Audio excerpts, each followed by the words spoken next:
Very good morning.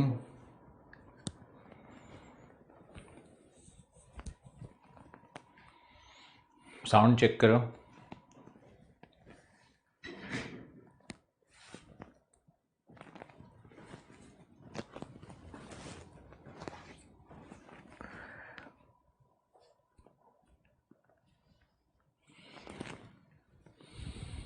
Parvez Alam, very good morning. Sujit Singh, Shweta Yadav, Pushpendra, Bhavani Modi, Satyaprakash.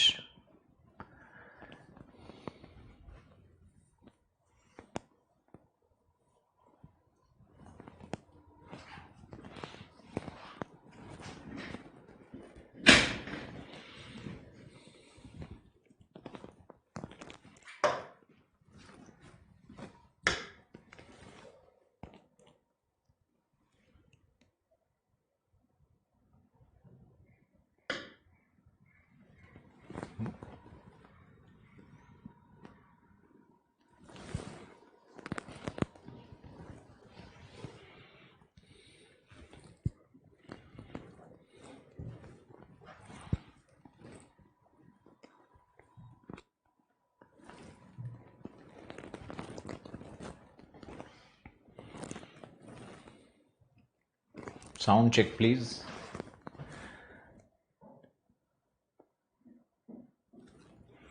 एक लिखा है food morning, Harshit Agarwal, very good. Food morning तो होना ही चाहिए।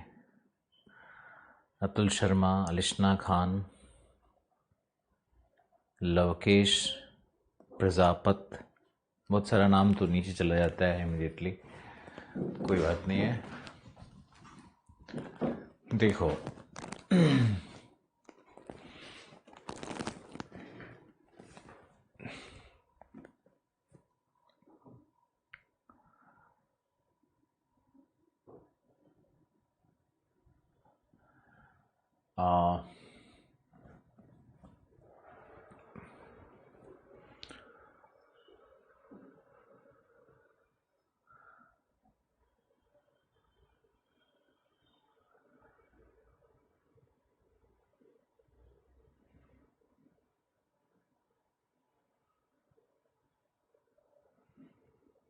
कल एक स्टूडेंट ने लिखा छुट्टी मना के आ रहे हो और जल्दी जल्दी ख़त्म कर रहे हो, कोई सफाई नहीं दे रहे हैं। 25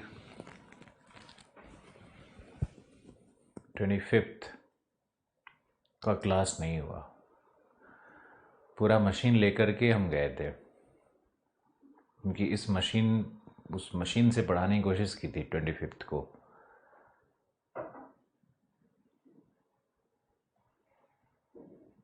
तुम्हारे बैच में भी और अन्य बैचेस में भी, लेकिन इंटरनेट काम नहीं कर रहा था, वो MBBS नहीं आ रहा था इतना।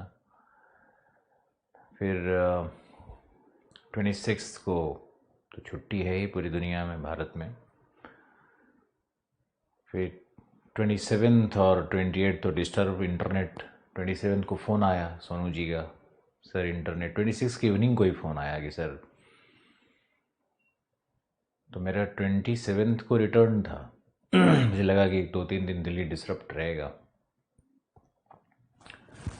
सबसे बड़ी बात है कि ऑफलाइन क्लास और ऑनलाइन क्लास में बहुत अंतर है। देखो ऊपर इतना सारा लाइट्स जल रहा है और पीछे से एक रेडिएशन, स्ट्रॉन्ग रेडिएशन आता है। सामने कंप्यूटर्स लगा हुआ है, कैमरा लगा हुआ है, चारों तरफ से इस कमरे में रेडिएशन है। इसमें खड़ा होकर के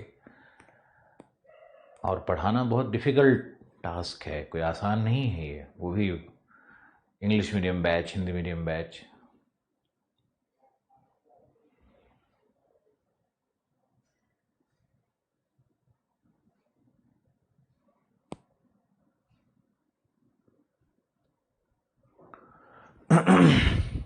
तो ऑनलाइन क्लास में आँख के ऊपर में भी बहुत फ़र्क पड़ता है, पेन होता है, हेडेक हो जाता है।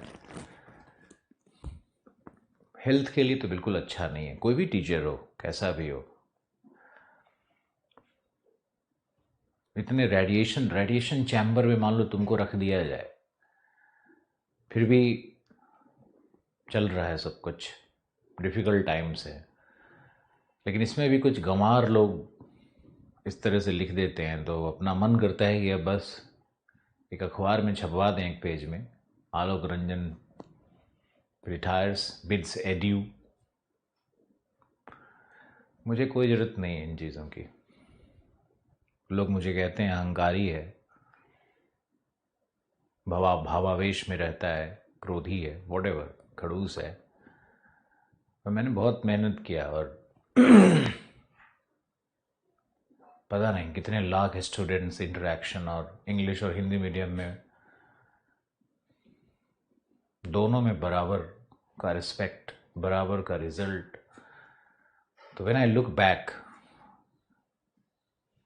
माई लास्ट 10 years 12 years, तो मुझे लगता है कि मैंने बहुत मेहनत किया है, बहुत काम किया है।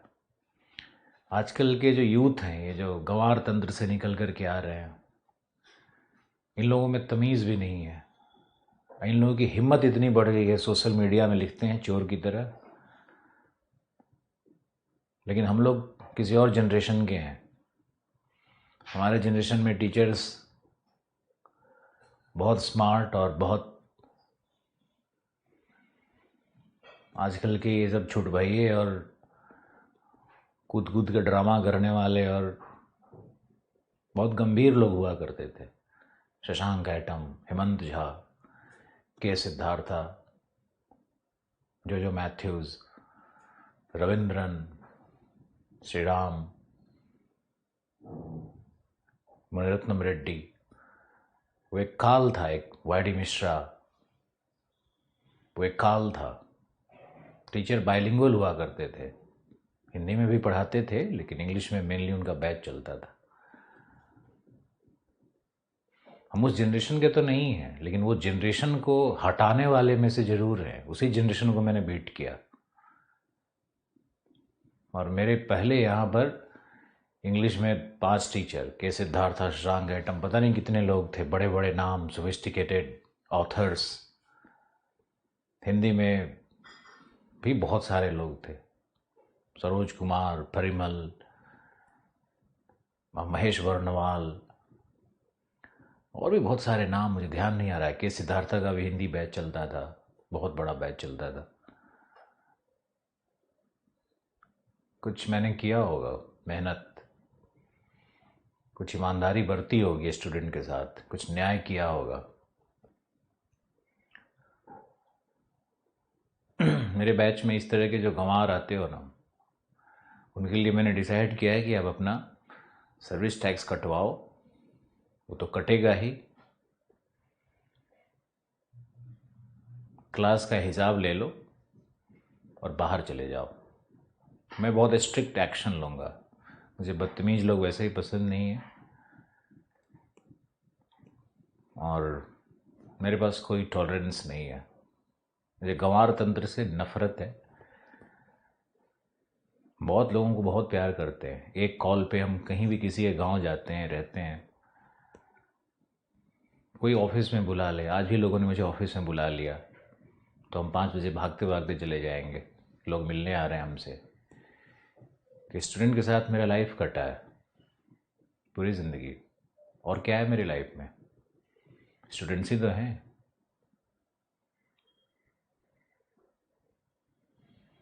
कॉलेजेस बनाया, यूनिवर्सिटीज़ बना रहे हैं,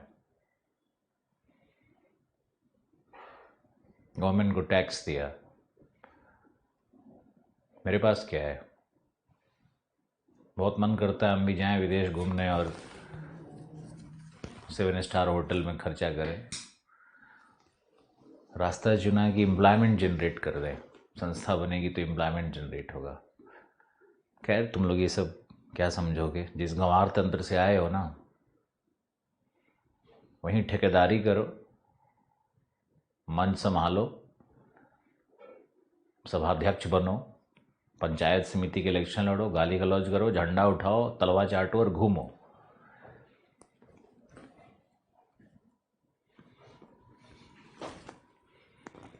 अच्छा है कि ऑफलाइन क्लास नहीं चल रहा है मेरा बहुत।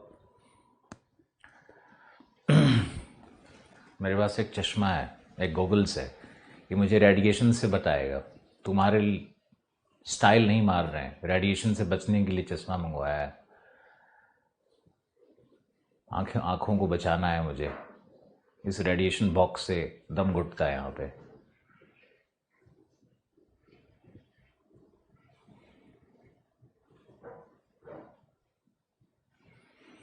जो भी डिस्ट्रिक्ट के हो, अपने जाके डिस्ट्रिक्ट के डीएम, एसपी और एसडीएम जो होता है ना, 5 में जाकर पूछ लो आलोक रंजन कौन है, तब समझ में आएगा कि मैंने क्या किया ज़िंदगी में।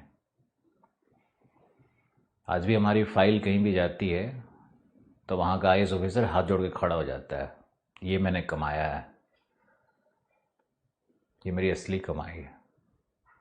अब मुझे अगर इस तरह के बदतमीज लोग आएंगे क्लास में, मेरा सर्वाइवल बहुत मुश्किल है। मैंने सब कुछ छोड़ा है ज़िंदगी में अपने सेल्फ रिस्पेक्ट के लिए। मीडिया छोड़ा, वकालत छोड़ी, इंडियन पोस्टल सर्विसेज ज्वाइन नहीं किया। इस प्रोफेशन में मुझे प्यार मिला और हिंदी वालों ने बहुत ज़्यादा इमोशन से जुड़ा। तो इंग्लिश मीडियम में होते हुए भी मैंने हिंदी मीडियम में पढ़ाया और मुझे बहुत अच्छा लगा। लेकिन अगर इस तरह के गंवार आएंगे तो मुझे तो इमोशनल प्रॉब्लम होता है भाई। आप दिल की बात हम रखते हैं किसी भी मन से, कहीं भी निर्भीक हैं, बाढ़ में जाओ, मत पढ़ो। मैंने अपनी पूरी ज़िंदगी कभी काउंसलिंग नहीं की स्टूडेंट के साथ, क्या आइए और मेरे क्लास में पढ़िए। यूपी के हो ना?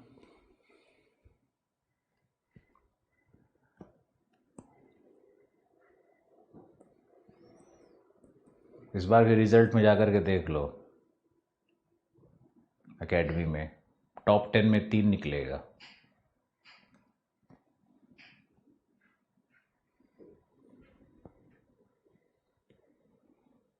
मूड ऑफ है मेरा यार।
गिव मी 5 मिनट्स, मुझे 2-3 मिनट का समय दो। स्टडी मोड में आते हैं।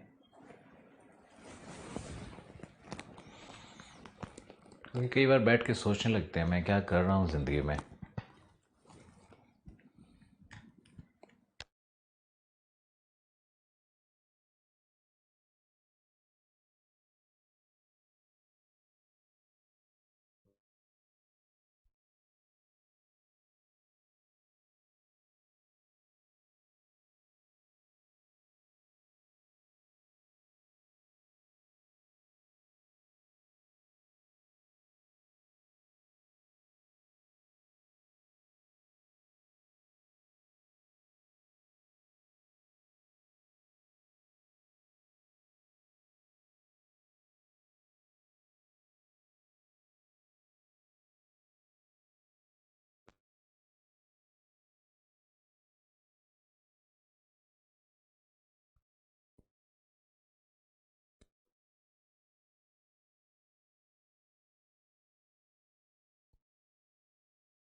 तो रेडिएशन वाला चश्मा लगा रहे हैं, इसमें भी कुछ लिख मत देना, लिखना हो तो अच्छा लिखना।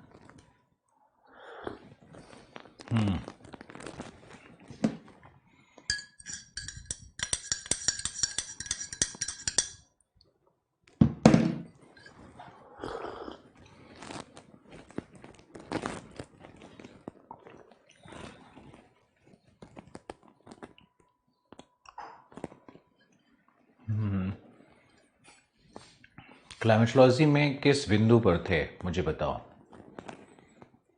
क्लाइमेटोलॉजी में हम लोग एग्जैक्टली कहाँ पर थे?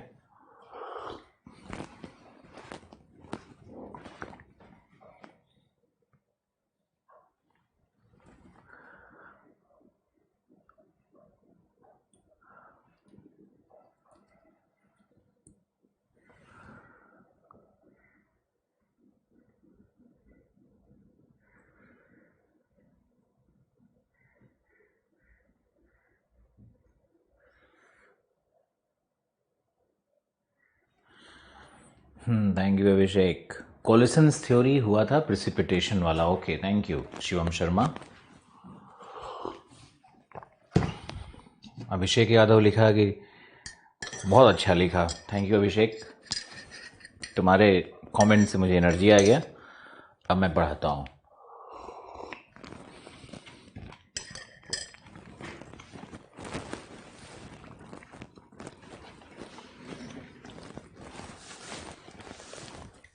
चलो, अब आज का टॉपिक है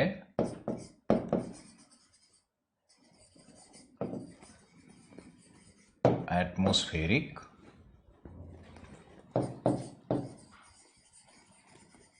प्रेशर। ये हमारा है टॉपिक नंबर 1। टॉपिक नंबर 2 होगा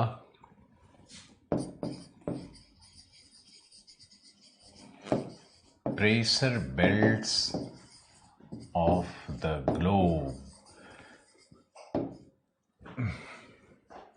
प्रेशर, अरे क्या क्या आ गया, रुको।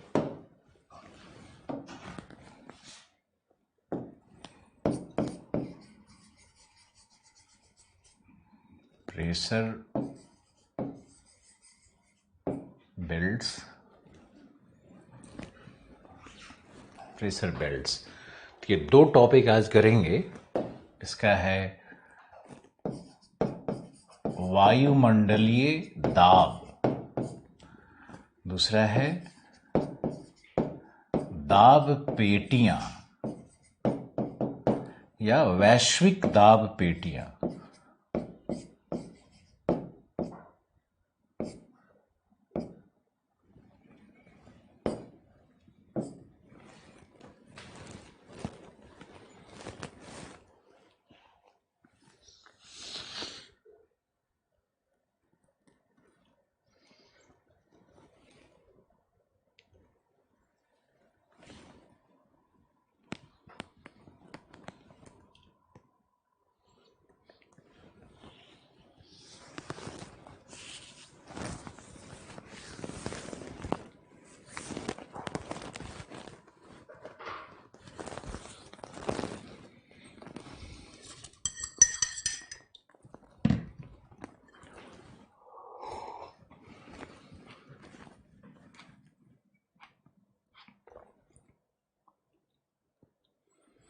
अभिषेक सोनकर,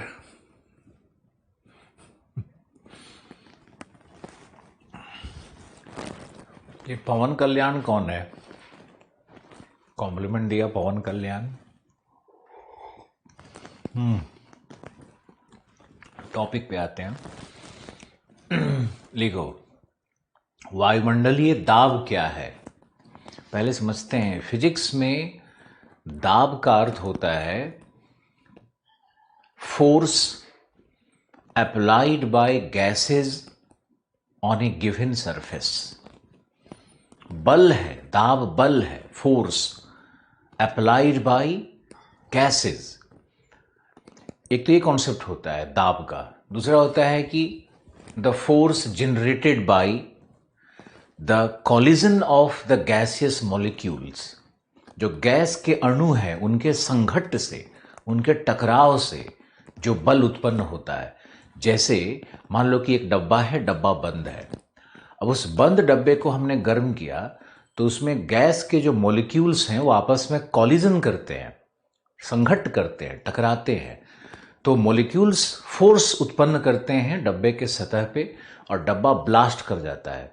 तो डब्बा के ब्लास्ट करने का जो मूल कारण है वो क्या है? वो है दाब, प्रेशर। इस डब्बे के कॉन्टेक्स्ट में अगर तुम देखोगे, प्रसंग में अगर देखोगे, तो ये दाब की परिभाषा क्या होगी फिजिक्स के अनुसार? फिजिक्स के अनुसार होगी कि force applied by the gaseous molecule on the given surface.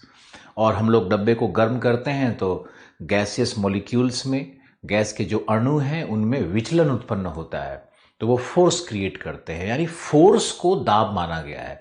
लेकिन ज्योग्राफी में फिजिक्स का एक कॉन्सेप्ट लागू नहीं होगा, ध्यान रखना इस बात को।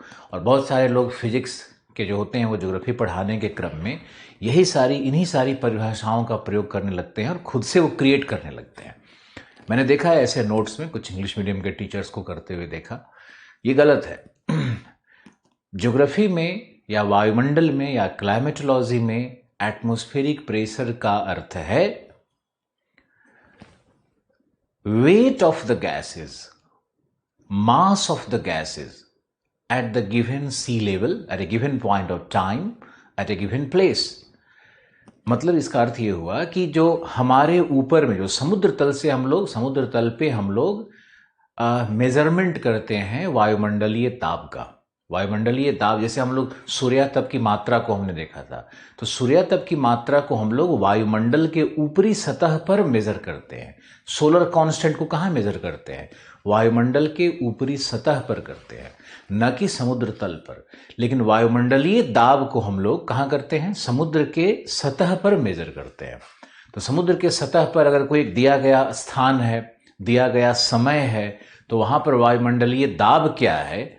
तो उसकी परिभाषा यही होगी कि total weight of the column of the gases at the given sea level. जो प्रकोष्ठ है वायु का, उसका कुल भार कितना है, ये होता है वायुमंडलीय दाब। अब छोटा सा डिस्कशन और करते हैं कि वायुमंडलीय दाब में चार्ल्स लॉ और बॉयल्स लॉ ये लागू नहीं होगा। गैस के नियम लागू नहीं होते हैं वायुमंडल में। जो पूर्ण वायुमंडल है वह तो ग्रेविटी के कारण बंधा हुआ है, आबद्ध है। तो ये जो वायुमंडल है उसमें गैस बिल्कुल पैक है, एस्केप नहीं कर रहा है, बाहर नहीं निकल रहा है। यानी वायुमंडल ग्रेविटी के कारण एक बंद तंत्र बन जाता है, एक क्लोज्ड सिस्टम बन जाता है वायुमंडल एक क्लोज सिस्टम है जिसमें गैस का इनपुट और गैस का आउटपुट नहीं हो रहा है, कोई एक्सचेंज नहीं हो रहा है गैस का अंतरिक्ष से हमारे वायुमंडल का। तो ये क्लोज सिस्टम है, और उस क्लोज सिस्टम होने के कारण और पृथ्वी के ग्रेविटी के कारण उस वायु का भार समुद्र तल पर महसूस किया जाएगा। उसी को वायुमंडलीय दाब कहा जाता है, न कि वो फिजिक्स वाले कॉन्सेप्ट को लाना है। अब समझना यह है कि गैस के नियम जैसे चार्ल्स लॉ या बॉयल्स लॉ ये सब लागू क्यों नहीं होगा? इसलिए नहीं होगा कि इन गैस नियम में अगर तुम जाओगे तो उसमें रहता है कि अगर वॉल्यूम को कांस्टेंट रखा जाए, वॉल्यूम अगर कांस्टेंट हो, आयतन, जैसे उस डब्बे का उदाहरण लिया था उसमें आयतन क्या था? कांस्टेंट था। डब्बा बंद हो गया, आयतन कांस्टेंट हो गया। तब अगर टेम्परेचर को बढ़ाया जाए, हीट को, टेम्परेचर को अगर बढ़ाया जाए तो वायु दाब बढ़ता है। यानी टेम्परेचर से डायरेक्टली प्रोपोर्शनल होता है वायु दाब गैस नियम में, अगर आयतन को कांस्टेंट रखें तो अगर आयतन नियत हो तो टेम्परेचर बढ़ाने पर, तापमान के वृद्धि होने पर वायु दाब में वृद्धि हो जाती है। लेकिन ये गैस नियम वायुमंडल में लागू नहीं होगा, क्षोभमंडल में लागू नहीं होगा, क्योंकि वायुमंडल में अगर तुम कहीं भी हीट टेम्परेचर बढ़ाओगे तो वहां पर वायु में विचलन होकर के वो ऊपर उठने लगता है, हल्का होकर के, और ऊपर उठने लगेगा या इसका स्कैटरिंग हो जाएगा, तो वहां पर दाब घटने लगता है। जहां भी वायु गर्म होगी, गर्म वायु हल्की होकर ऊपर उठने लगती है, वहां पर वायु दाब निम्न हो जाता है। यानी टेम्परेचर बढ़ाने से वायु दाब घटती है, वायुमंडल में टेम्परेचर और वायु दाब इनवर्सली रिलेटेड है, व्युत्क्रमानुपाती संबंध है, विषमानुपाती संबंध है। जबकि चार्ल्स लॉयड, ऐसा क्यों है? क्योंकि आयतन को कांस्टेंट नहीं रखा जा सकता है। कितने लोग वायुमंडलीय दाब के परिभाषा को भली भांति समझ गए, मुझे बताओ।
समझ गए या नहीं समझे? समझ गए सर, ओके। अब इसको लिखना है। लिखो, वायुमंडलीय दाब से तात्पर्य क्या है? देखो, वायुमंडलीय दाब का अर्थ है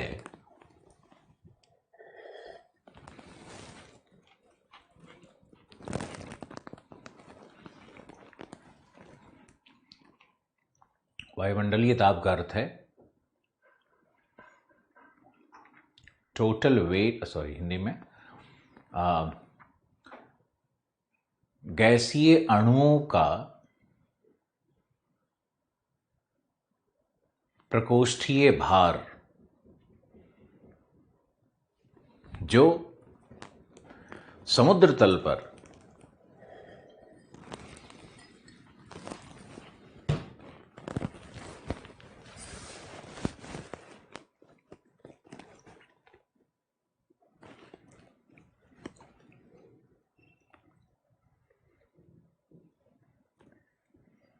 दिए गए काल बिंदु पर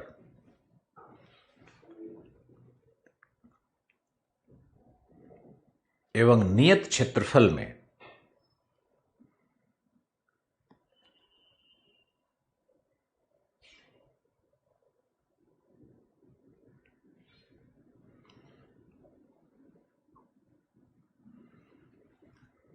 प्राप्त होता है, में प्राप्त होता है।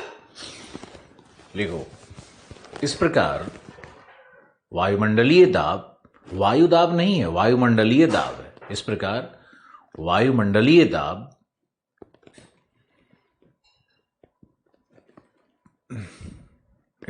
वायुमंडलीय दाब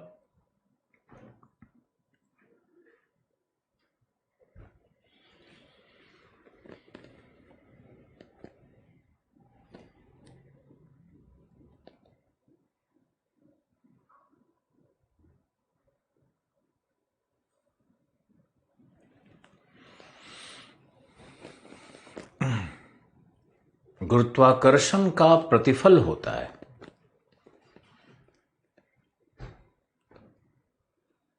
गुरुत्वाकर्षण का प्रतिफल होता है।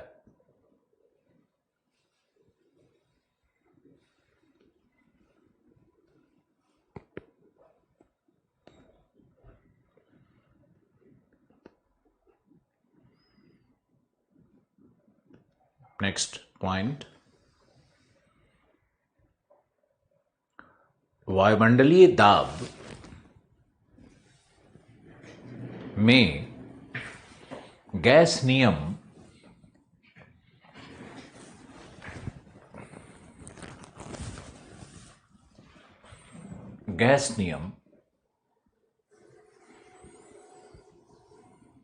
लागू नहीं हो सकते।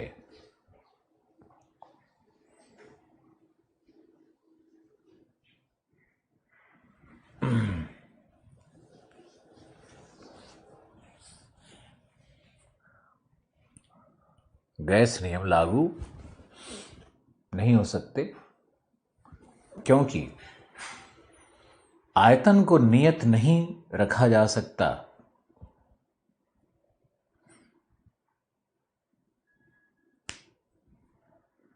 इस प्रकार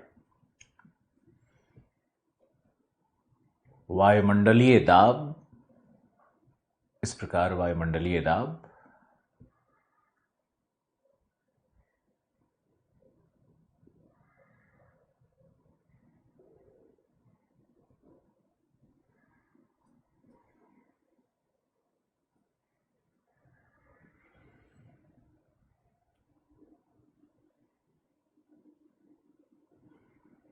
तापमान के विषमानुपाती होता है।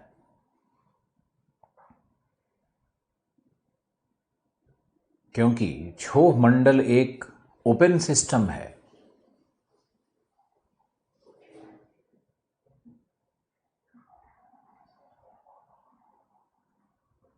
तथा वायु गर्म एवं हल्की होकर उत्थित होती है।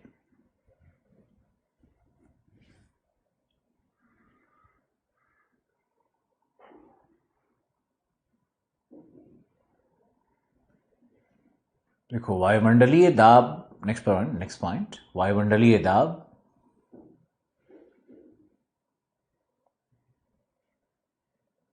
गैसों के आणविक संघट्ट, मॉलिक्यूलर कोलिजन, गैसों के आणविक संघट्ट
अथवा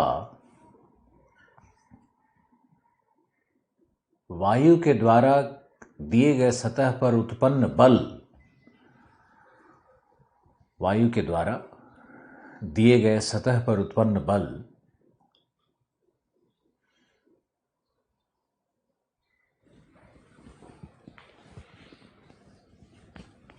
नहीं होता, बल्कि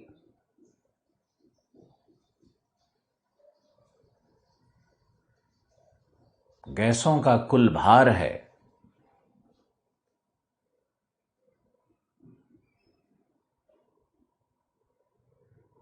चूंकि वायुमंडल एक बंद तंत्र की तरह कार्य करता है,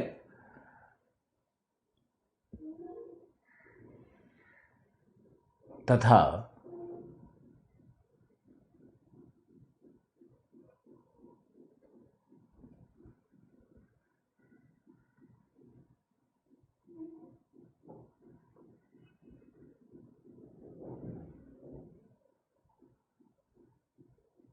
बंद तंत्र की तरह कार्य करता है, तथा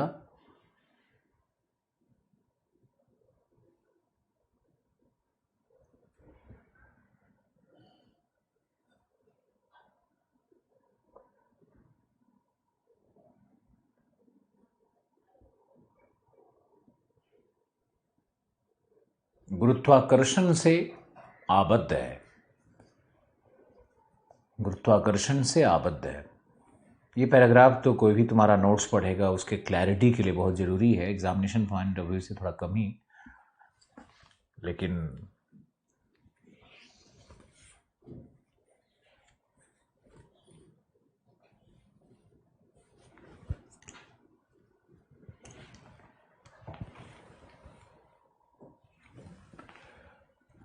pressure is directly proportional to temperature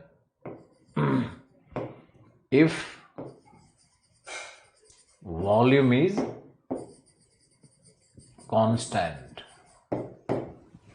यह है तुम्हारा गैस लॉ.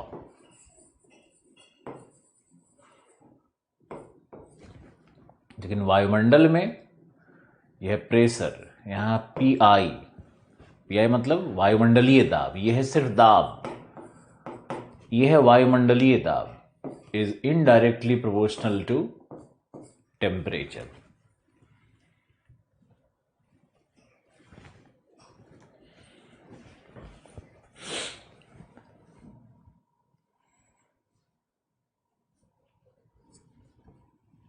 ओके, नेक्स्ट लिखो.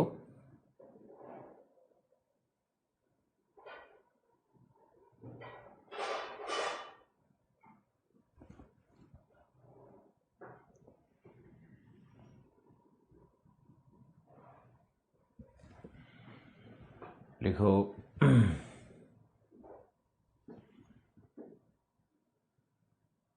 प्रभावित करने वाले कारक.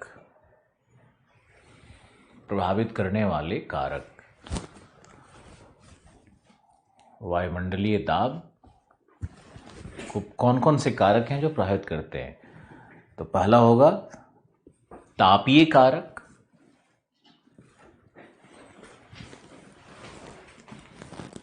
पहला होता है तापीय कारक.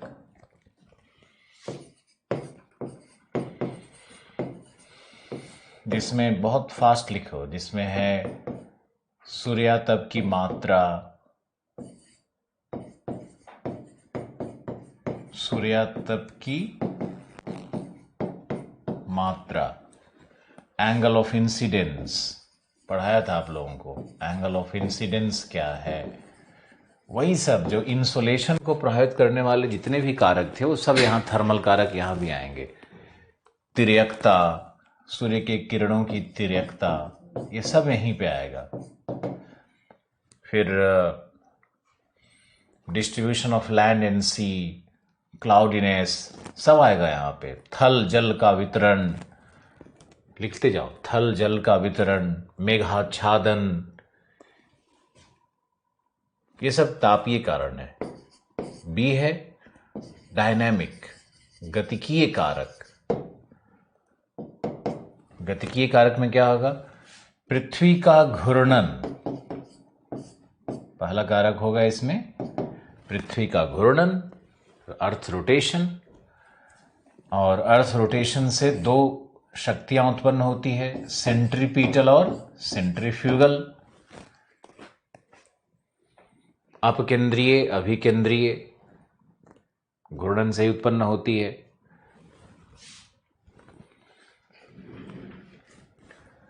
और इसको समझा देते हैं थोड़ा सा कि जैसे मान लो कि एक रस्सी में पत्थर बांध के अगर आप घुमाओगे, अपने सर के ऊपर घुमाओ, तो पत्थर बाहर की ओर भागने की कोशिश करता है. तो जो परिधि है, जो घूर्णन की परिधि है, वहां पर सेंट्रीफ्यूगल फोर्स, अपकेंद्रीय शक्ति, बाहर की ओर कार्य करने वाली शक्ति काम कर रही है. और जहां रस्सी पकड़ के आप उसको बैलेंस कर रहे हो, अंदर की ओर खींच रहे हो, तो ये जो आप खींच रहे हो, ये सेंट्रीपिटल फोर्स है जो केंद्र की तरफ काम कर रहा है. अब ये दोनों शक्तियां एक दूसरे के समतुल्य होंगी तभी घूर्णन होगा. कोई भी एक शक्ति अगर अधिक हो जाएगी तो घूर्णन बंद हो जाता है. और वो मान लो कि तुम्हारा अपकेंद्रीय बल ज्यादा हो गया तो पत्थर तुम्हारे हाथ से खींच के बाहर फेंका चला जाएगा. और तुम अगर इसको खींच लोगे तो बॉल आकर के पत्थर तुम्हारे सर पे गिरेगा. तो घूर्णन से उत्पन्न दो शक्तियां, डायनामिक फैक्टर है जो वायुमंडलीय दाब को प्रभावित करेगी. अब इसमें देखो, जैसे सेंट्रीपिटल फोर्स सबसे अधिक कहां है? ध्रुवों पर, ध्रुवों पर सबसे अधिक है. और सेंट्रीफ्यूगल विषुवत पे, पृथ्वी के विषुवत पे सबसे अधिक है. तो ये बाहर की तरफ वायु को अगर फेंकेगा तो यहां पर दाब क्या होगा? निम्न होगा. यहां पर दाब उच्च होगा. कितना लोग समझा इसको कि घूर्णन से भी, हालांकि बहुत मेजर फैक्टर नहीं है ये, लेकिन फिर भी एक फैक्टर है कि विषुवत पर सेंट्रीफ्यूगल फोर्स ज़्यादा है, बाहर की तरफ फोर्स काम कर रहा है। पृथ्वी परिधि है ना, सॉरी विषुवत परिधि है ना, तो परिधि पे क्या काम करता है? सेंट्रीफ्यूगल फोर्स, अब केंद्रीय बल। और ध्रुव क्या है? वो तो केंद्र है। अगर पृथ्वी को एक डिस्क मान लें तो ध्रुव तो केंद्र हो गया। तो जो एग्जाम्पल मैंने दिया उसको यहाँ पे अप्लाई करके देखो। तो विषुवत पर इसी कारण से अपकेंद्रीय शक्तियाँ ज़्यादा होती है, बाहर की ओर फोर्स काम करता है। तो वायुमंडल का जो गैस का दाब है उसके अगेंस्ट काम कर रहा है, तो वहाँ पे दाब सामान्यतः कम होगा। और ध्रुवों पर सेंट्रीपिटल फोर्स है और केंद्र की तरफ काम कर रहा है, तो जो ऊपर से गैस का भार है उसके दिशा में शक्ति काम कर रहा है, सदिश योगफल बनेगा। तो फिर ये घूर्णन से भी प्रभावित होगा। दूसरा है कोरियोलिस प्रभाव। कोरियोलिस प्रभाव से तीसरा है जियोस्ट्रॉफिक। जियोस्ट्रॉफिक प्रभाव एक्सप्लेन करेंगे एक समय के बाद, इसको जरूर बताएंगे आपको। जियोस्ट्रॉफिक प्रभाव, अभी ये सब पॉइंट्स लिख लो, विंड में इसको डिस्कस करेंगे। तो ये सब फिर हो सकता है ट्रांसफर ऑफ एंगुलर मोमेंटम, कोणीय संवेग का स्थानांतरण।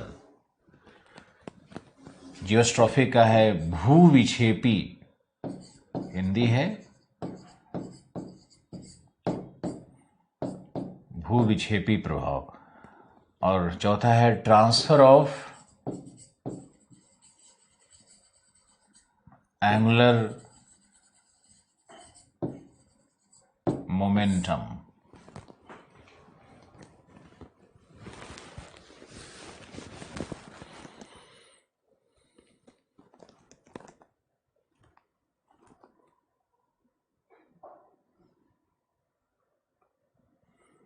कोणीय संवेग का स्थानांतरण।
ये सारा डायनामिक फैक्टर है और तापीय फैक्टर है। अब चलते हैं नेक्स्ट। अब लिखो दाब पे मेजरमेंट ऑफ मेजरमेंट्स, यानी मापन। वायुमंडलीय दाब का मापन कैसे करते हैं?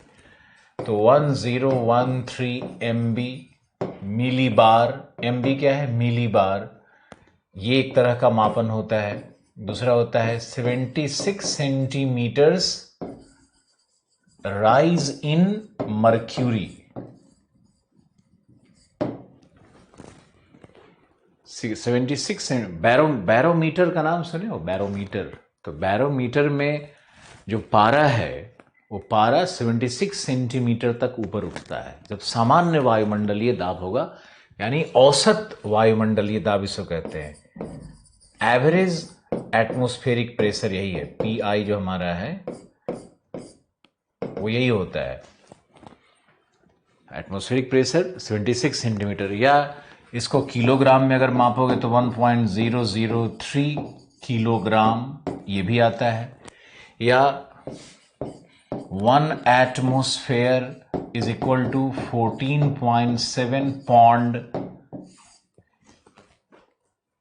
ये भी एक मेजरमेंट है। इसको 1 एटमॉस्फेयर कहते हैं, एक वायुमंडल कहते हैं। दाब का ये भी मेजरमेंट है, ये दाब का मेजरमेंट हो गया, और ये वायुमंडलीय दाब है, ये है P, और ये सब है PI।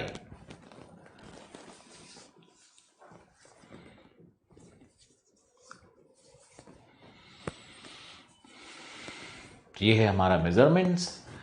अब नेक्स्ट देखते हैं कि मूल विषय पर आते हैं मुख्य परीक्षा के अनुसार। तो वैश्विक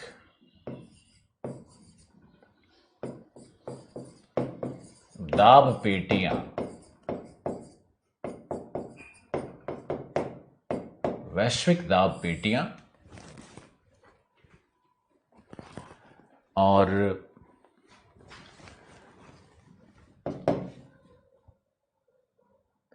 इनका वितरण, उत्पत्ति, जलवायु एवं मौसम पर प्रभाव, जलवायु तंत्र एवं मौसम पर प्रभाव, उत्पत्ति एवं क्रियाविधियां, क्रियाविधियों को भी पढ़ना होगा। क्रियाविधियां, वितरण के साथ साथ हम इसको ये भी लिख सकते हैं अवस्थिति। अब इन्हीं शब्दावली में से कोई एक प्रश्न बनाएगा, समझ गए?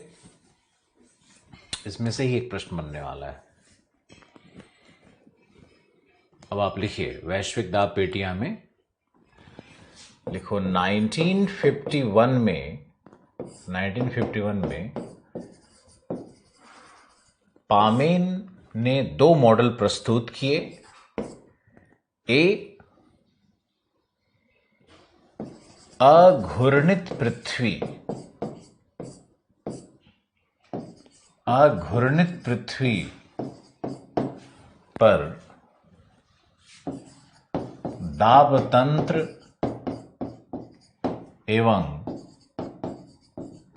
वायुमंडलीय संचरण, पहला मॉडल ये बनाया जिसमें अर्थ को नॉन रोटेटिंग मान लिया, यानी डायनेमिक फैक्टर को गौण कर दिया। अघूर्णित का मतलब ही हो जाएगा कि उसमें कोरियोलिस का मान, उसमें सेंट्रीपिटल सेंट्रीफ्यूगल फोर्स का मान, ये सब शून्य कर देगा। और बी है, इसको लोग थर्मल इंड्यूस्ड मॉडल भी कहते हैं। थर्मल इंड्यूस्ड मॉडल हो जाएगा पहला। दूसरा है घूर्णित पृथ्वी। अगर मान लेते हैं, मानना क्या सत्य भी है कि घूर्णित पृथ्वी पर वायुमंडलीय तंत्र, वायुमंडलीय संचरण और दाब तंत्र कैसा होगा, तो घूर्णित पृथ्वी पर जो मॉडल बनता है वो क्या कहलाएगा? Thermodynamic model. उष्मा गतिकीय मॉडल्स बनता है, थर्मोडायनामिक मॉडल बनेगा। और जो थर्मली इंड्यूस्ड मॉडल होता है, जो यहां ध्यान से देखना है, जो थर्मली इंड्यूस्ड मॉडल होता है ये होता है एक कोशीय, ये एक कोशीय संचरण को जन्म देगा। और ये जो होता है ये होता है त्रिकोशिकीय, त्रिकोशिकीय संचरण को जन्म देगा।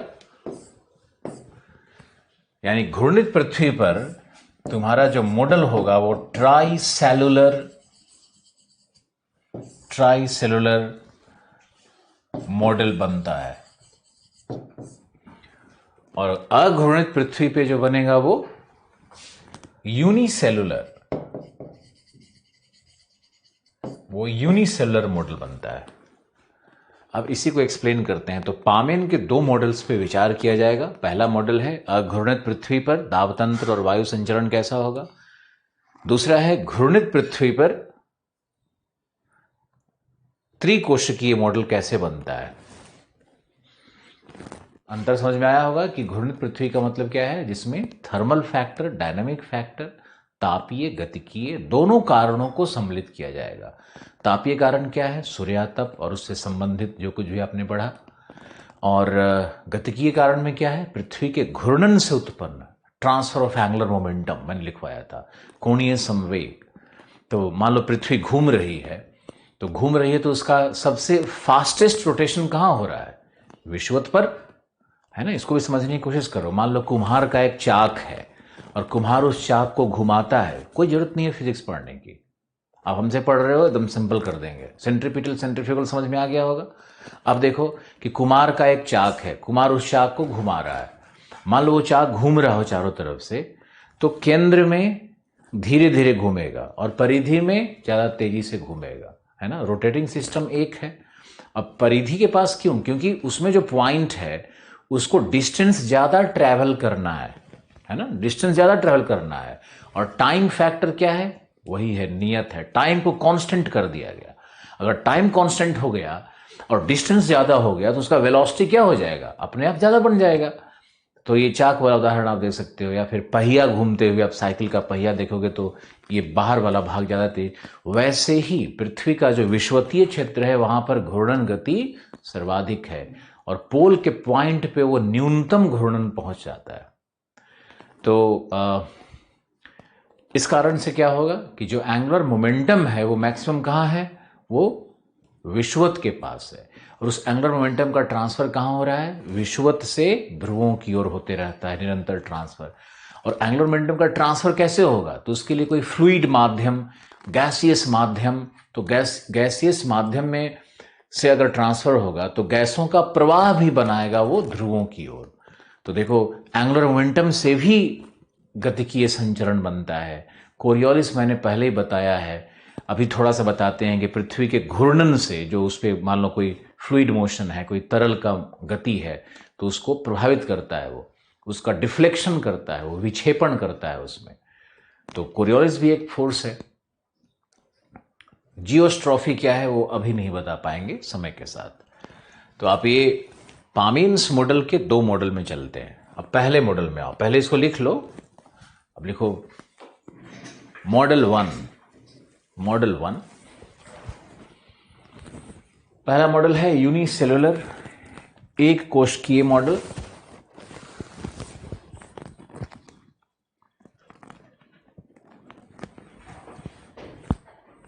एक कोशिकीय मॉडल।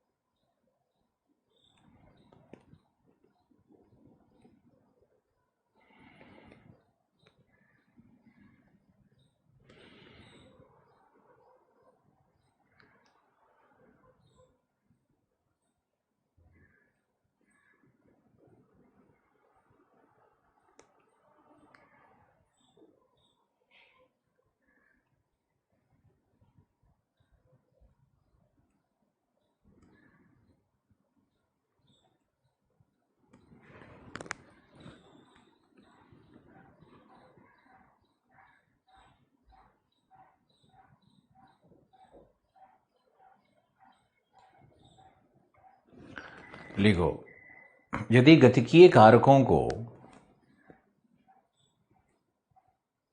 अस्वीकृत किया जाए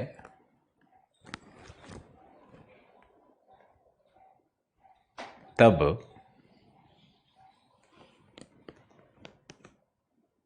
ग्लोब पर सिर्फ दो दाब पेटियां, सॉरी, तीन दाब पेटियां प्राप्त होगी। तीन दाब पेटियां प्राप्त होगी।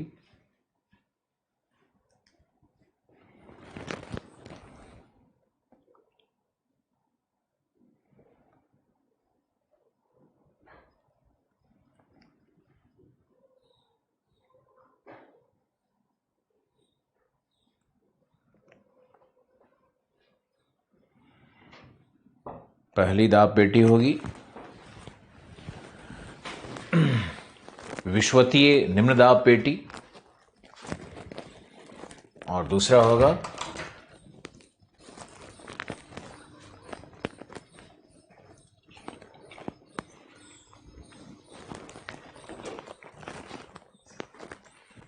विश्वतीय निम्न दाब पेटी और दूसरा होगा ध्रुवीय उच्च दाब पेटी।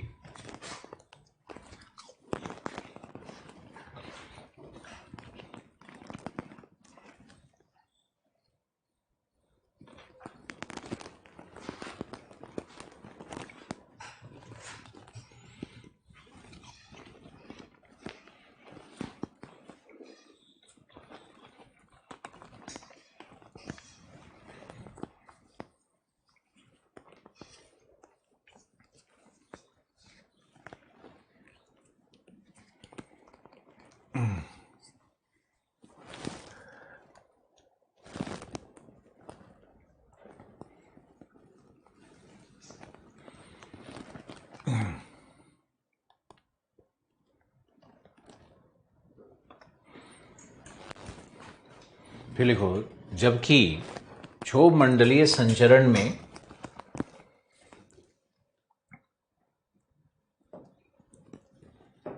एक ही कोशिका का निर्माण होगा।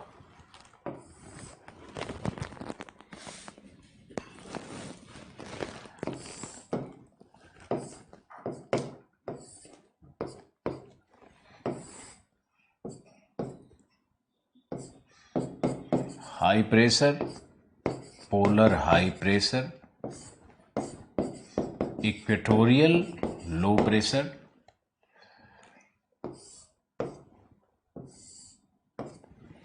फिर लिखो एक लाइन और इसमें, तथा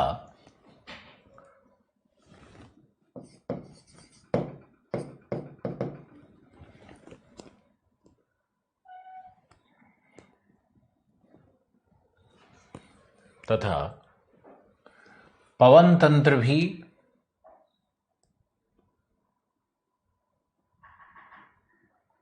ध्रुवीय होगा, जो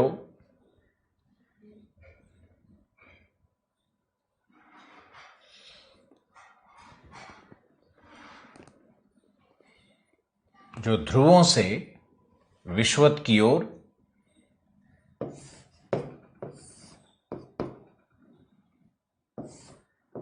संचरित होगा।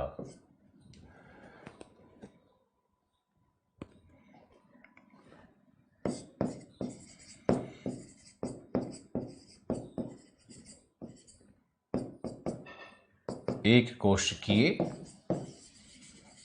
मॉडल, इसमें यहां देखो ये लो प्रेशर बनेगा। सिर्फ सूर्यातप के कारण क्या होगा, विषुवत पर सूर्यातप अधिकतम है, लिख लो इसको भी, चूंकि विषुवत पे सूर्यातप अधिकतम है, अतः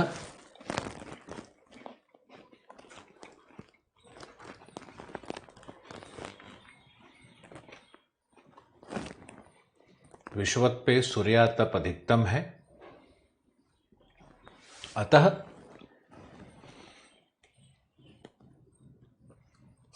निम्न दाब, वायु का उत्थान, वायु धाराएं बनेंगी, जबकि ध्रुवों पर वायु का अवतलन होगा। यहां पर वायु का अवतलन हो रहा है, यहां वायु का संवहन हो रहा है।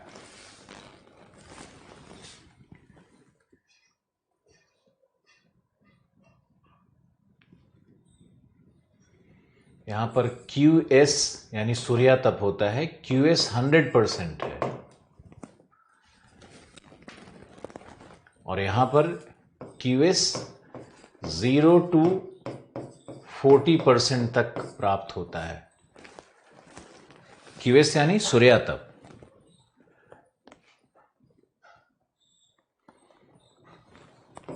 पोलर हाई प्रेशर है। पामेन ने मॉडल बनाया कि भाई अगर गतिकीय कारक नहीं होंगे तब कितनी दाब पेटियां होंगी? तब दाब पेटी को देखो, ये तुम्हारा 3 दाब पेटी नजर आ रहा है, एक विषुवत पे और 2 ध्रुवों पे। और ये तुम्हारा पवन है, यहां पे ये चलेगा, इसका नाम होगा पोलर विंड्स, ध्रुवीय पवन। यहां भी आएगा ये पोलर विंड्स, ध्रुवीय पवन। और एक सेल बनेगा। ये मॉडल समझ में आया या नहीं, इसके बाद हम लोग डायनामिक फैक्टर्स को ऐड करेंगे, तब यही मॉडल देखो कैसे अलग बन जाता है। ये सिंपल मॉडल था पामेन का।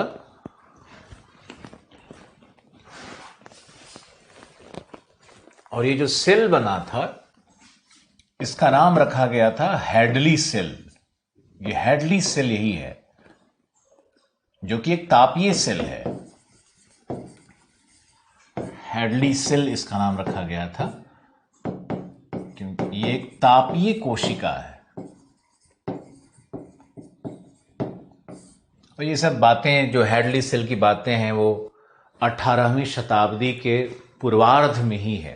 1726, 1718, उस टाइम पे रिसर्च चल रहा है। तो उस टाइम पे तो अर्थ के रोटेशन के विषय में ज्ञान ही नहीं था। रोटेशन के विषय में ज्ञान था, लेकिन कोरियोलिस प्रभाव के विषय में ज्ञान नहीं था, भूविक्षेपी प्रभाव के विषय में ज्ञान नहीं था।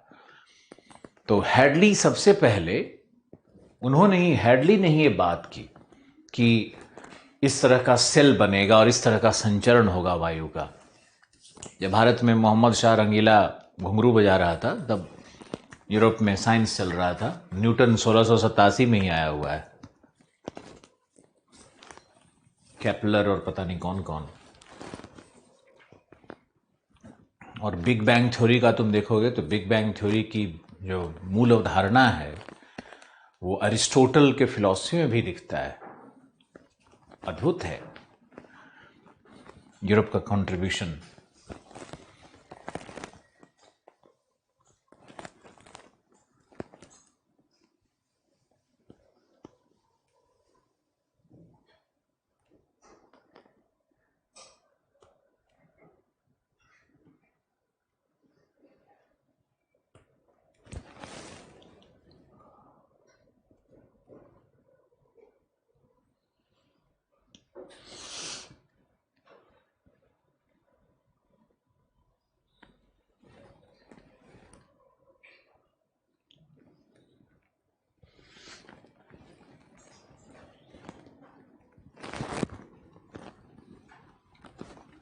ओके, अब लिखो मॉडल नंबर 2।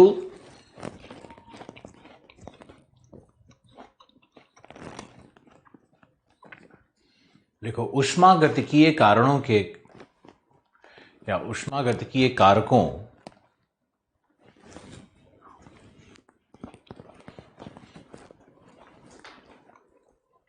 ऊष्मागतिकीय कारकों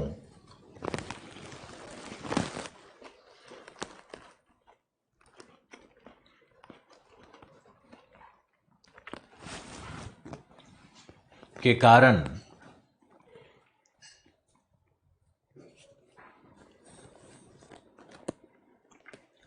कुल 7 दाब पेटियों का निर्माण होता है।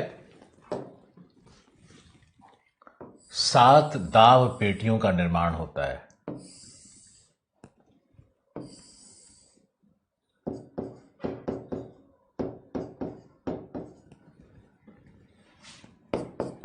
पहला है विषुवतीय निम्न दाब पेटी। अब इसके विषय में लिखना है।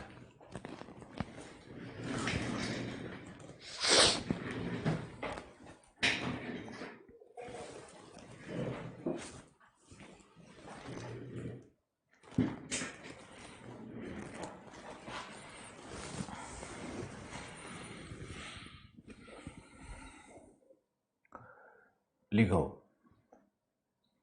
विषुवतीय निम्न दाब पेटी 10 डिग्री नॉर्थ से 10 डिग्री साउथ के मध्य अवस्थित है।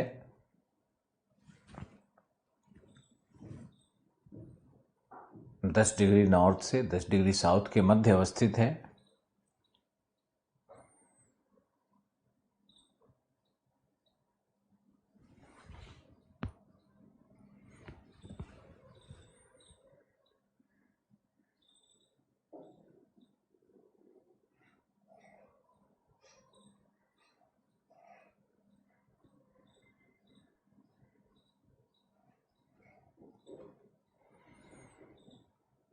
यह तापजन्य पेटी है,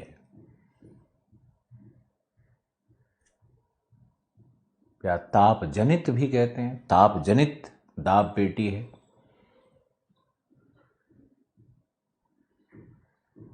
उत्पत्ति का कारण सूर्य की किरणों का वर्ष भर लंबवत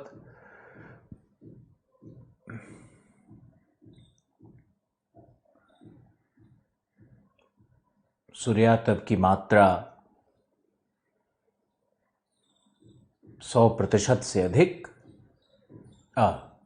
लगभग 100%, सूर्यातप की मात्रा लगभग 100%,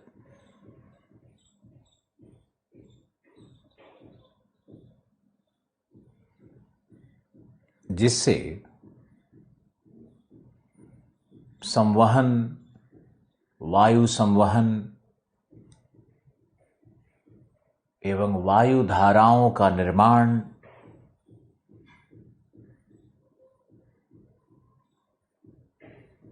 वायु धाराओं का निर्माण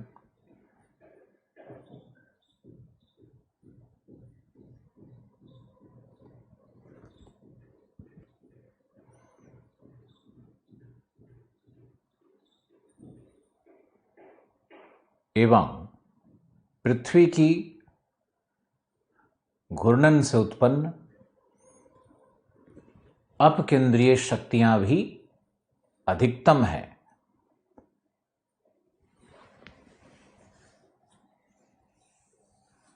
घूर्णन से उत्पन्न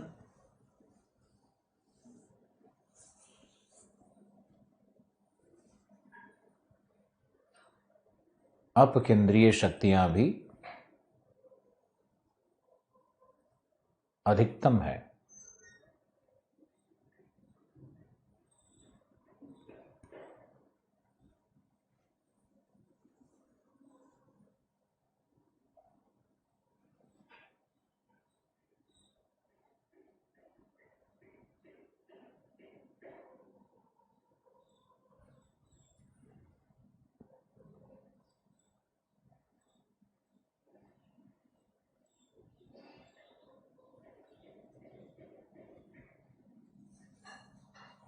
अतः यहां निम्न दाब प्राप्त होता है,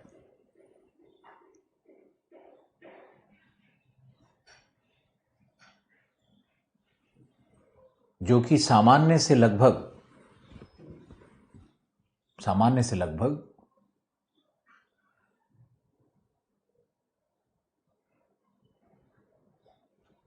8 से 12 MB कम होता है।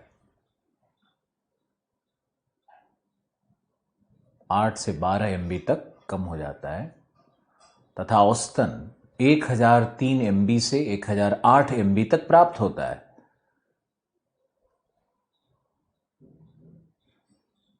औसतन 1003 से 1008 MB तक प्राप्त होता है।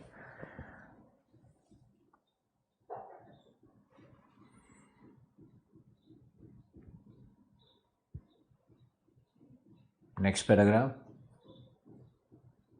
जहां सूर्य की किरणें लंबवत प्राप्त होती है,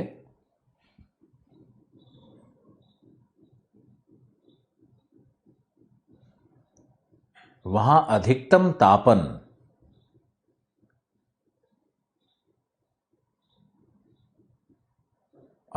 तापन होता है।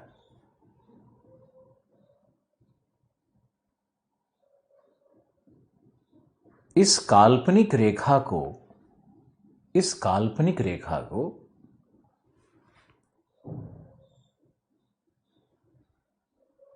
जो दोनों गोलार्धों में सूर्यातप की मात्रा को बराबर विभाजित करे, दोनों गोलार्धों में सूर्यातप की मात्रा को एक समान विभाजित करे, उसे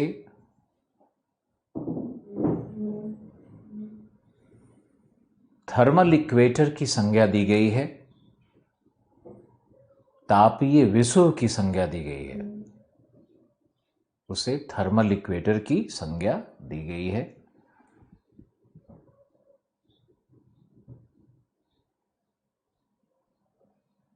तापीय विषुव की संज्ञा दी गई है।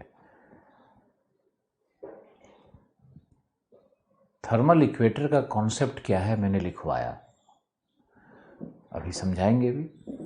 लिखो, इस काल्पनिक विषुवत रेखा, इस काल्पनिक तापीय विषुव का माइग्रेशन, प्रवसन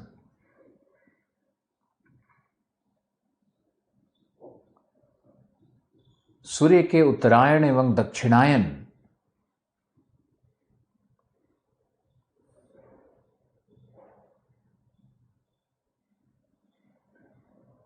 होने के कारण देखा जाता है।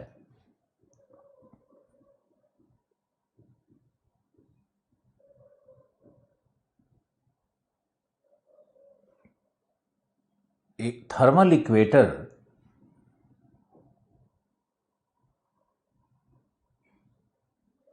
तीव्र संवहन एवं तड़ित झंझाओं की उत्पत्ति का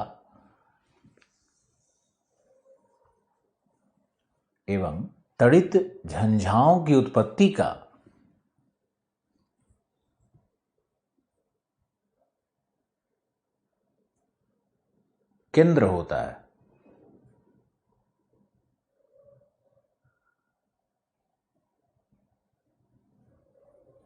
तड़ित झंझाओं की उत्पत्ति का केंद्र होता है।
फिर लिखो नेक्स्ट पैराग्राफ।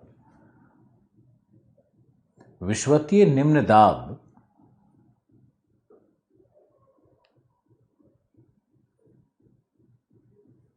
में उत्तर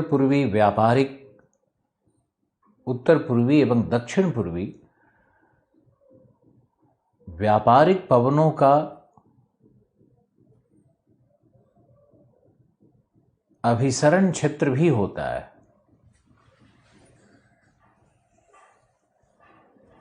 व्यापारिक पवनों का अभिसरण क्षेत्र भी होता है,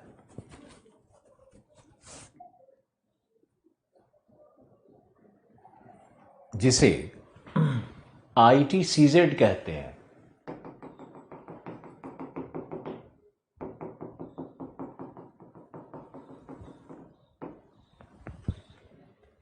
जिसे आईटी सीजेड भी कहते हैं,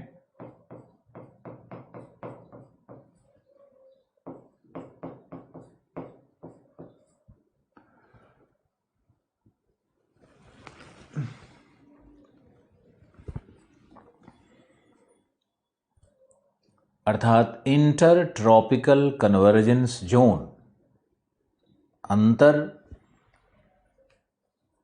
उष्णकटिबंधीय अभिसरण क्षेत्र, आईटीसीजेड भी कहते हैं, जहां गर्म वायु राशियों का अभिसरण होता है।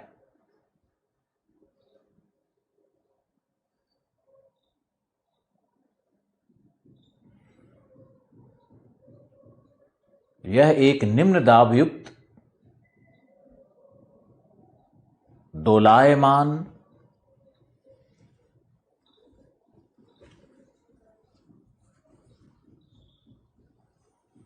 तरंग की तरह, ऑसिलेटरी वेव की तरह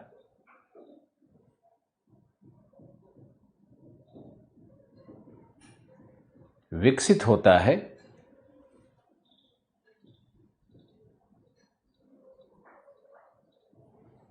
जो सूर्य के भ्रामक विस्थापन के साथ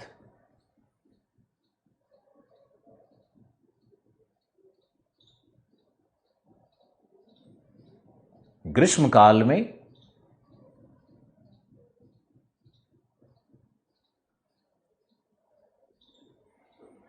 अयन वृत्तों की ओर, ग्रीष्मकाल में अयन वृत्तों की ओर प्रवसित होता है।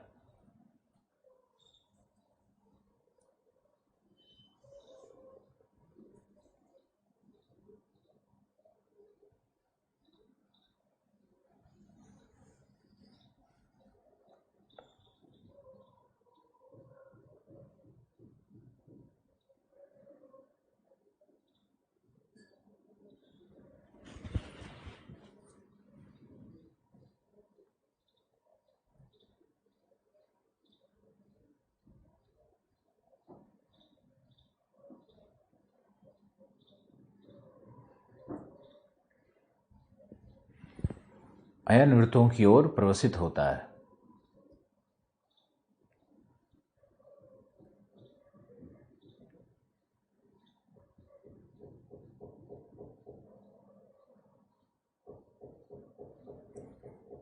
नेक्स्ट,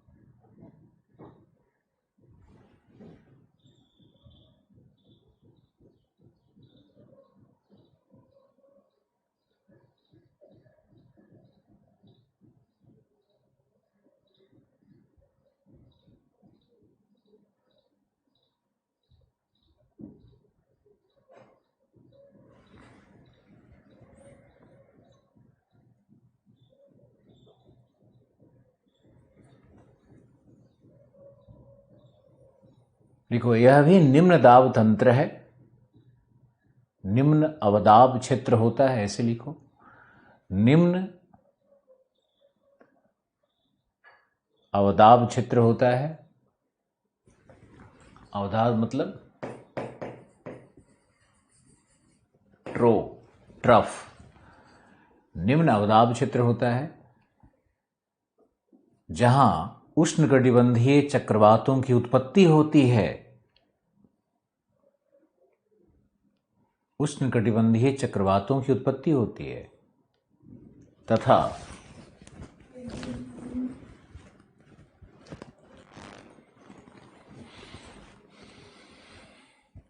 चक्रवातों की उत्पत्ति होती है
तथा इसके विस्थापन से मॉनसूनी जलवायु भी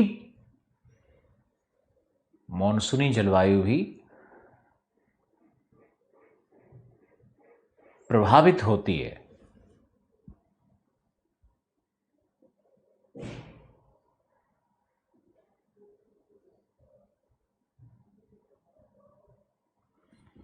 फिर लिखो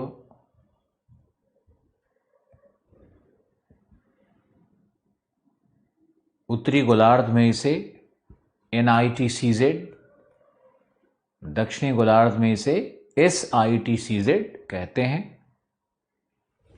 यहां दिखा रहे हैं ऊपर में अगर ये गया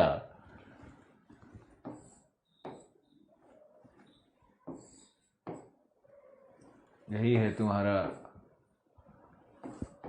नॉर्थ ईस्ट और साउथ ईस्ट ट्रेड। अभी डायग्राम ही बनाओ, अभी तो हम लोग पढ़े नहीं इसको। तो यहां पर है नॉर्थ ईस्ट उत्तरी पूर्वी व्यापारिक वन, ये है साउथ ईस्ट ट्रेड, और ये जो डॉटेड लाइंस है जो एक वेव की तरह ऑसिलेट कर रहा है, यही है हमारा ITCZ।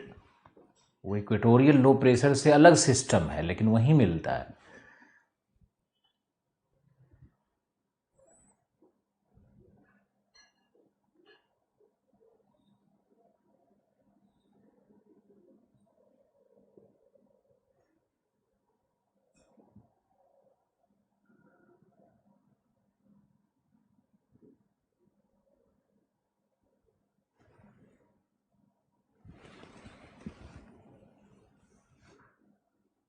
ओके, नेक्स्ट लिखो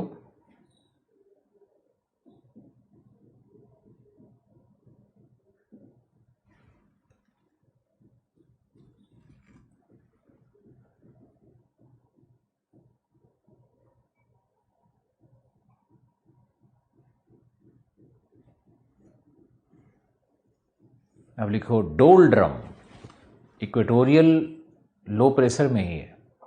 लिखो डोलड्रम क्या है। देखो डोलड्रम विषुवतीय निम्न दाब पेटी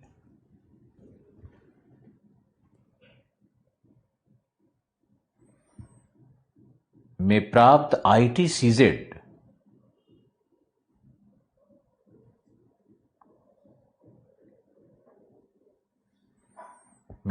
ITCZ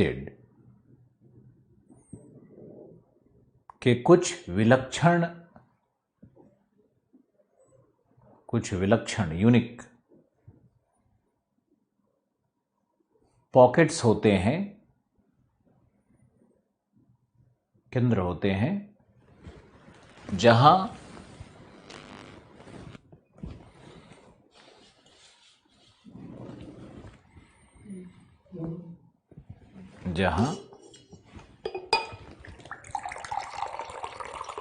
विषुवतीय पछुआ पवनें सक्रिय होती हैं। विषुवतीय पछुआ पवनें सक्रिय होती हैं। सब बहुत कॉम्प्लेक्स चीज है लेकिन आप सब समझोगे।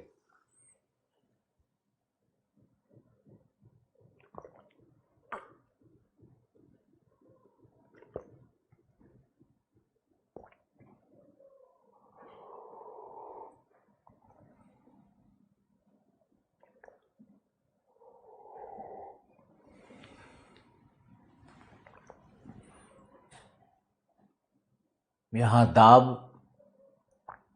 998 MB से 1003 MB तक प्राप्त हो सकता है।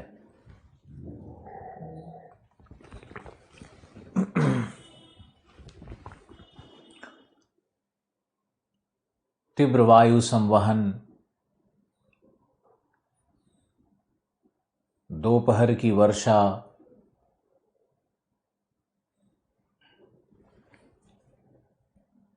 दोपहर की वर्षा पढ़ाया था आपको।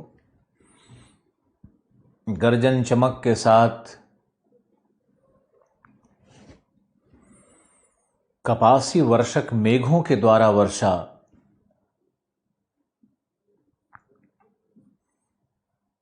2 to 4 PM रेनफॉल। डोलड्रम की अन्य विशेषताएं होती है।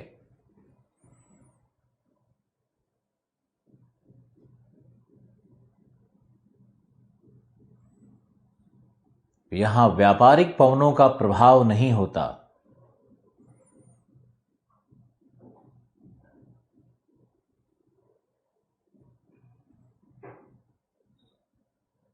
क्योंकि ITCZ के अंदर NITCZ और SITCZ के मध्य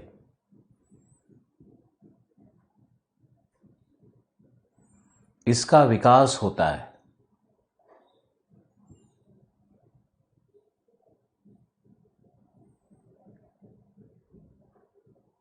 वायुमंडलीय अस्थिरता से युक्त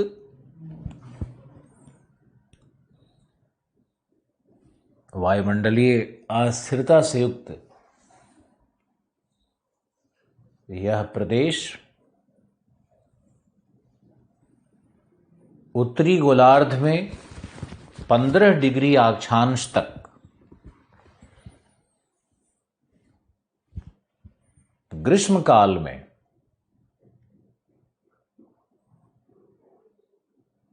सर्वाधिक विकसित होता है।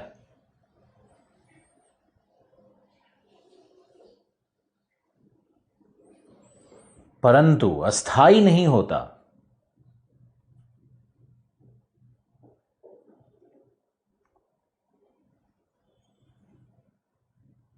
यह समुद्र तल पर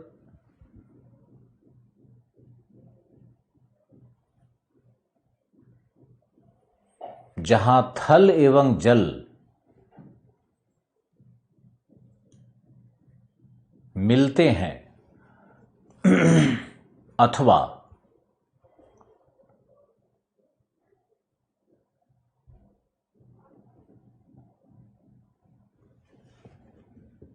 पश्चिमी तट की ओर अथवा द्वीप समूहों पर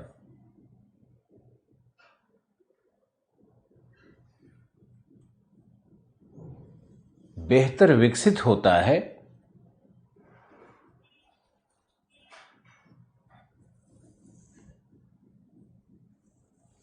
जहां विषुवतीय पछुआ सक्रिय होती है।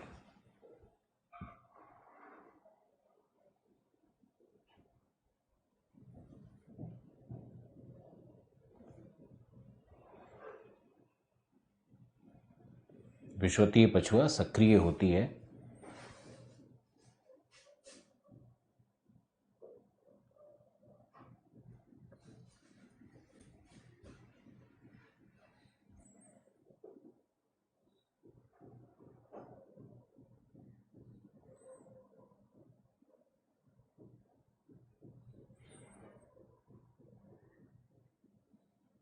डोल्ड्रम शब्द का अर्थ है विंडलेसनेस, पवनहीनता।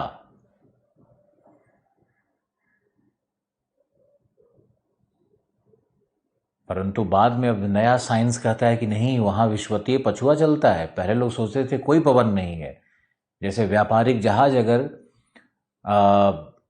ट्रेड विंड के द्वारा ड्रिवन है और वो व्यापारिक पवनों से जहाज विषुवत की तरफ आता है, तो वहां आने के बाद वो जहाज ऐसे ऐसे चक्कर काटने लगता था डोल्ड्रम में, क्योंकि वहां तो व्यापारिक पवन है नहीं और वहां विषुवतीय पछुआ था। तो पछुआ उसको किसी और डायरेक्शन में धक्का देने लगती थी।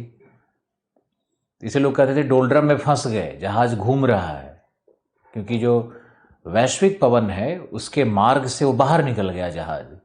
तो जहां जाके विषुवत पे फंसता था उसको डोल्ड्रम कहते थे। अभी भी कहते हैं ना, हमारा लाइफ डोल्ड्रम में चल रहा है यार, मतलब फंस गए यार, समझ में नहीं आ रहा है किधर जाएं यार। तो डोल्ड्रम का अर्थ यही होता है, डोल्ड्रम में चल रहे हैं अभी, ऐसा बोलते थे लोग। लिखो, समुद्र तल पे क्यों अस्थायी होगा? क्योंकि समुद्र तल का तापमान वर्ष भर लगभग नियत रहता है। लिखिए, समुद्र तल का तापमान वर्ष भर लगभग नियत रहता है। परमानेंट डोलड्रम्स कहाँ कहाँ हैं उसका लिस्ट बनाओ।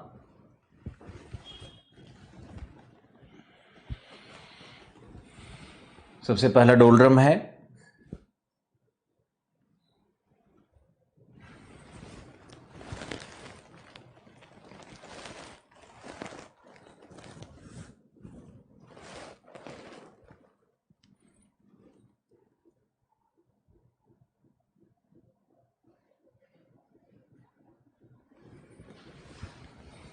सबसे पहला डोलड्रम है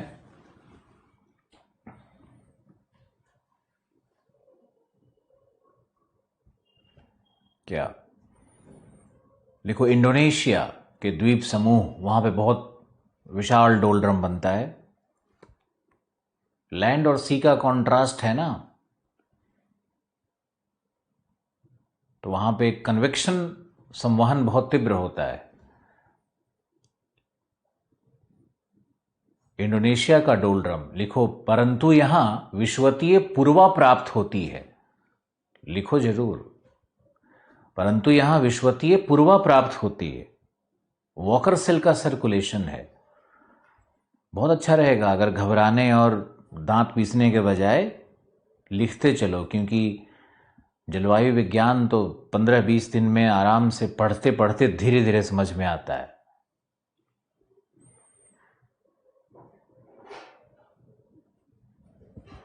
वॉकर सेल का सर्कुलेशन का यहाँ पे विश्वतीय पूर्वा प्राप्त होता है, एक्सेप्शन है ये। दूसरा लिखो, अफ्रीका का गिनी तट, यहां विश्वतीय पछुआ मिलेगा। अफ्रीका का गिनी तट। तीसरा है पेरू तट, पेरू पश्चिमी भाग में है साउथ अमेरिका के, पेरू का तट, तो वहां मिलेगा, यहां भी विश्वतीय पछुआ है। चौथा है कैरेबियन द्वीप समूह, कैरेबियन द्वीप समूह, तो कैरेबियन द्वीप समूह में भी पछुआ मिलेगा, विश्वतीय पछुआ मिलेगा। पछुआ बहुत तरह का है। एक समताप मंडल में ऊपर मैंने पछुआ बताया, अभी विश्वत पर पछुआ है, अभी एक और पछुआ है, कई पछुआ है, सबको याद रखना है।